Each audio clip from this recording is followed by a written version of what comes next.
আসসালামু আলাইকুম ওয়া রাহমাতুল্লাহি ওয়া বারাকাতুহু। দর্শক শ্রোতা, আজকের ভিডিওতে গুরুত্বপূর্ণ বিষয় নিয়ে এসেছি, যেগুলো আমাদের সমাজে সচরাচর প্রচলিত। আমরা সেগুলোকে অনেক সময় মানতেও শুরু করি যে হ্যাঁ, এরকম হলে এরকম হতে পারে।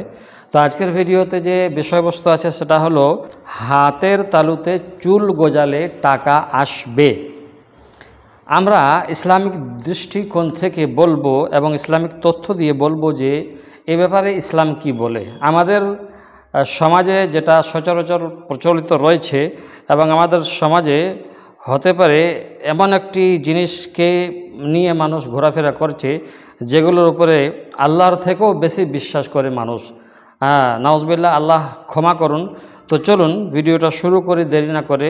ভিডিওটা বড় করব না, ছোট করব। অনুগ্রহ করে আপনারা দেখবেন এবং ভালো লাগলে লাইক, কমেন্ট, শেয়ার করবেন। আর দরকার পড়লে আমাদের চ্যানেলটি সাবস্ক্রাইব করে দিয়ে পাশে থাকা বেল আইকন বাটনটি দাবিয়ে দিয়ে আমাদের সাথে এবং পাশে থাকা নিত্য নতুন ভিডিও, আপনার ইসলামিক ভিডিও উপভোগ করুন। তো চলুন আজকের ভিডিওতে যে বিষয়বস্তু আছে, হাতের তালুতে যদি চুল গজায় তাহলে টাকা আসে, এটা শুনতে কী রকম বা এ নিয়ে ইসলাম দৃষ্টিকোণে কি মন্তব্য আর ইসলাম দৃষ্টিকোণ থেকে কি বিচার দিয়েছেন আমরা আজকে জেনে নেব। দেখুন, কেউ কেউ এটা বিশ্বাস করে কেউ কেউ এটা বিশ্বাস করে যে হাতের তালুতে চুল উঠলে শীঘ্রই নাকি টাকা আসবে।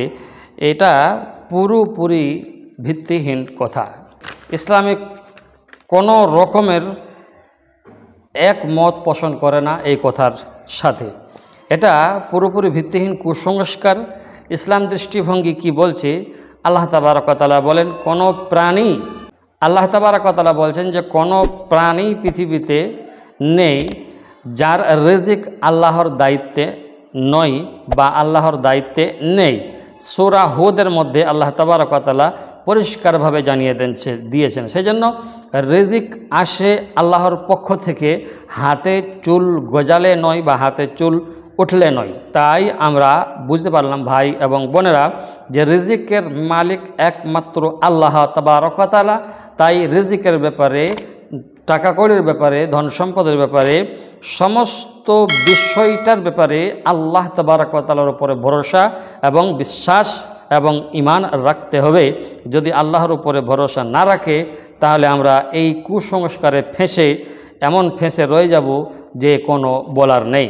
অতএব ক্ষেত্রে আমরা এই কুসংস্কার থেকে বেরিয়ে আসি, একমাত্র আল্লাহর ওপর আস্থা এবং ভরসা এবং বিশ্বাস রাখি, দেখবেন আপনার কাজও ঠিক হতে চলেছে। আশা করব বুঝতে পেরেছেন। আসসালামু আলাইকুম ওয়া রাহমাতুল্লাহি ওয়া বারাকাতুহু।